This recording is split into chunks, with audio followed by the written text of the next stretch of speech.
For this video mga persa, may panibago naman tayong i-repair. Ang dinala sa atin ay ito, internet nila doon sa bahay nila. Yan. Wala daw, no power daw. Subukan natin. Okay, ang una nating step ay buksan muna natin ang likod niya. Dalawa, tatlo, meron siyang tatlong screw dito. Okay, simple swap tayo ng flat screw kay kailangan natin ganyanin ng flat screw. Ayan, lugitin natin. Okay, ano kaya ang laman ito? Bakit kaya no power siya? Sabi ng may-ari.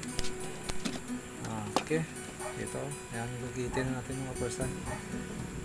Tignan mo natin, masdan natin ang kanya. Oy, mayroon pa siyang kuwan dito. Ayan, may itim-itim na hindi natin alam. Linisan muna natin mga persa para ma-check natin.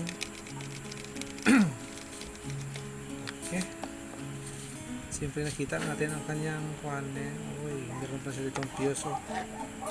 I-check muna natin ang kanyang fuse kay persa. Baka fuse lang. Sana.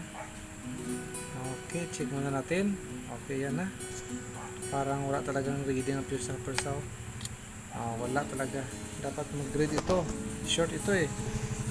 Okay, nakaready na tayo ng pang-jump natin. I-jumper natin dito. Yan, jumper. Hinang dito, hinang doon. Yan.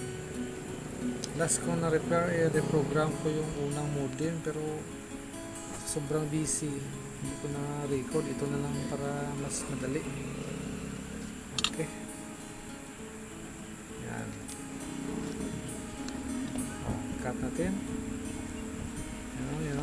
Na-sort na natin ang kanyang one para gumana. Sana gumana. Check natin muna kung okay pa. Ayan. Uy, umilaw mga persa. Pira ng mga persa. Ayan. Siyempre nag-red light siya kung wala siyang signal na naka-plug in. Good talaga siya. Thank you for watching.